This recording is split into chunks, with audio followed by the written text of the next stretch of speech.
Assalamu alaikum. Dans cette vidéo, je vais traiter, Inch'Allah, de l'obligation de l'alliance et du désaveu, ce qu'on appelle en arabe le wala wal bara, avec certaines implications de ce principe-là, tout en ramenant les preuves tirées de notre religion, et notamment ceux du Coran. Donc d'abord, commençons par le premier axe. Donc ce principe est un pilier du tawhid et une preuve d'amour et de détestation en Allah. Donc s'allier en Allah et se désavouer pour lui est une condition sine qua non de la validité de notre attestation de foi, c'est-à-dire la ilaha illallah. Nous en avons la preuve dans une multitude de versets du Coran qui viennent étayer ce fondement. Donc maintenant, les preuves dans les versets du Coran. Plusieurs versets viennent confirmer clairement ce que nous avons mentionné précédemment. D'abord, on peut mentionner le verset 51 de la sourate Al-Ma'ida, traduction rapprochée. Ô vous qui avez cru, ne prenez pas les juifs et les chrétiens pour alliés. Ils sont alliés les uns des autres, et celui d'entre vous qui les prend pour alliés devient un des leurs. Ce verset montre clairement qu'il n'est pas permis de prendre des non-croyants comme amis ou alliés. Deuxième verset, verset 23, sur la tête Tauba, toujours traduction rapprochée, et pour tous les versets qui vont suivre. Ô vous qui avez cru, ne prenez pas vos pères et vos frères pour alliés, s'ils préfèrent la mécréance à la foi. Et quiconque parmi vous les prend pour alliés, ceux-là sont les injustes. Donc même nos parents, nos propres parents ou membres de notre famille ne peuvent être nos alliés s'ils préfèrent la mécréance à la foi. Certains pourraient se demander, dois-je alors totalement cesser de les aimer? Et là, non. Il y a une nuance importante entre l'interdiction d'alliance religieuse et l'amour naturel ou filial, qui reste permis. Et ce sera un point qui sera précisé plus loin dans la vidéo. Troisième verset encore, le verset 22 dans la sourate Al-Mujadila. Tu n'en trouveras pas parmi les gens qui croient en Allah et au jour dernier, qui prennent pour amis ceux qui s'opposent à Allah et à son messager, quand bien même ce seraient leurs pères, leurs fils, leurs frères ou les gens de leur tribu. Donc on voit qu'il est inconcevable d'avoir un amour total et inconditionnel envers des non-musulmans, car ils se sont opposés à Allah et à la foi.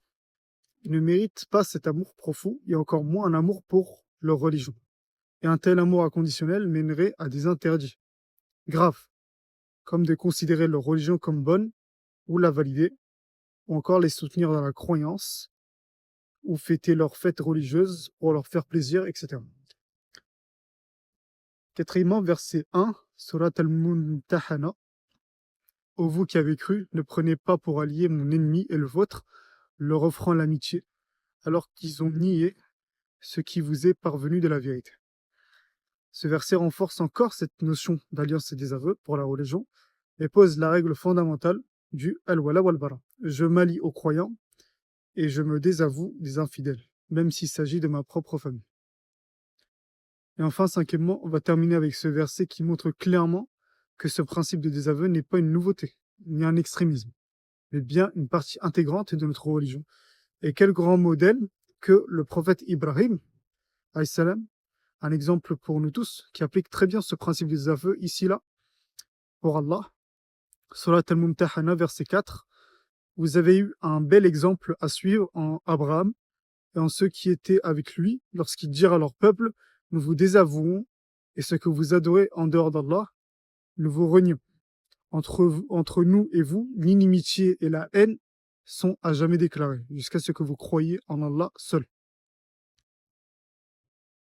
Troisième axe, ceux qui ne rentrent pas dans l'alliance envers eux, c'est-à-dire envers les mécréants, envers les non-croyants. D'abord, il y a cet amour naturel dont on a parlé. L'amour naturel envers sa famille, même mécréante, est permis. Ce n'est pas de notre faute, il est juste naturel, on ne le contrôle pas. Ou encore, il y a le fait de épouser une juive ou une chrétienne, une femme juive ou chrétienne. Et ici, l'amour envers elle n'est pas blâmable, car on l'aime d'un amour conjugal, car c'est notre épouse. Mais on a cette part de détestation aussi, car elle n'est pas musulmane. Et enfin, plus généralement, ça va être les différentes relations que l'on peut avoir au quotidien, comme le commerce, le droit du voisin, ou encore leur faire darwa, les appeler à l'islam, le travail, échanger avec des personnes concernant tel besoin ou un autre échange d'intérêts. Maintenant, l'objection fréquente, certains peuvent objecter en citant ce verset-là, Surat al-Mumtahana, verset 8, Allah ne vous défend pas d'être bienfaisant et équitable envers ceux qui ne vous ont pas combattu à cause de la religion et ne vous ont pas expulsé de vos demeures, car Allah aime les équitables. Et ils ont conclu en disant, s'ils sont gentils avec nous et ne nous combattent pas, alors devenir ami avec eux n'est pas du tout blâmable. Au contraire, c'est-à-dire devenir ami, les fréquenter, aller jouer avec eux, s'amuser, se divertir, etc., les prendre pour amis, au lieu de seulement prendre les musulmans comme amis. Et nous répondons, Allah n'a jamais dit qu'on avait le droit de les aimer et qu'on pouvait éprouver pour eux de l'amitié et de l'alliance, mais seulement d'être bienfaisant avec eux. C'est ça qu'il dit dans le verset. Mais je peux très bien être bienfaisant envers une personne sans la prendre pour une amie. Admettons, au travail, tu as un collègue que tu n'aimes pas du tout. Peut-être parce qu'il est arrogant ou tricheur. Mais tu restes poli avec lui et bienfaisant. Tu es équitable dans les projets communs.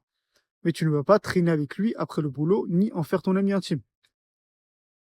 Donc pour résumer, ce n'est pas le fait de leur parler ou discuter avec eux qui est interdit, ni d'en arriver à éprouver une affection naturelle, comme par exemple ce serait le cas pour notre famille, comme je le dis précédemment, ou d'une autre manière. Encore, si un non-croyant a été bienfaisant avec moi, envers moi, et m'a apporté un grand bien dans ma vie, en m'aidant dans un moment difficile, alors là, je vais avoir une sorte d'amour que je ne contrôle pas. Allah ne nous a pas dit de ne plus fréquenter aucun mécréant sous tous les plans. C'est plutôt l'alliance dans la foi, l'amitié, et les prendre pour confidents qui est interdite. Et ça, c'est réservé aux croyants seulement. Mais porter les courses, par exemple, de ma voisine non croyante, visiter mes parents à l'hôpital, etc., ça, c'est totalement permis. Et c'est parfois même un devoir. Et peut-être que par ce bon comportement-là que je vais avoir, cette courtoisie, ils finiront par embrasser l'islam. Maintenant, cinquièmement, l'alliance qui est obligatoire. La nuance ici avec le désaveu. Donc d'un autre côté, il faut aussi avoir cette alliance envers les croyants. Et on ne se contente pas du désaveu envers les non-croyants seulement. L'amour et l'alliance envers les croyants et ce qu'Allah aime est obligatoire. On a beaucoup tendance à aujourd'hui détourner ce principe d'alliance et de désaveu et ne pas l'appliquer pour la religion, mais pour les intérêts mondains et personnels. On aime ou déteste une personne pour le centre d'intérêt ou encore d'une manière incorrecte et exagérée. Or, même si un croyant nous cause du tort et qu'on finit par avoir une animosité envers lui, il faut toujours une part d'alliance et d'amour, car ça reste notre frère. Ça ne doit pas disparaître, mais ça peut être caché parfois, en fonction du contexte. Alors que certains, de manière incorrecte, vont jusqu'à détester totalement un croyant, alors même qu'ils vont éprouver cet amour-là interdit envers un non-croyant. Et là, les choses s'inversent complètement. Et Allah dit, traduction rapprochée, certes, les croyants sont des frères. Surat al-Hujurat 49-10. Donc, nous sommes frères et sœurs en religion. Et comment peut-on renier tout amour pour son propre frère? On aime le croyant en fonction de son niveau de piété. On le déteste en fonction de son niveau de désobéissance. Il est donc obligatoire d'agir ainsi. C'est-à-dire de ne pas faire que détester s'il est pieux, même musulman tout court, ou ne faire qu'aimer s'il a de la désobéissance. Forcément, ça nous conduit à adapter différents types de relations avec ce type de croyants.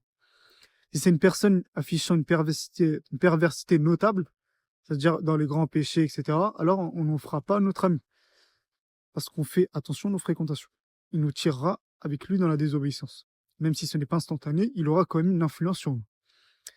Alors qu'on va plutôt fréquenter et passer du temps avec le croyant pieux, celui qui va nous tirer vers le haut, avec qui on pourra s'entraider dans les bonnes œuvres.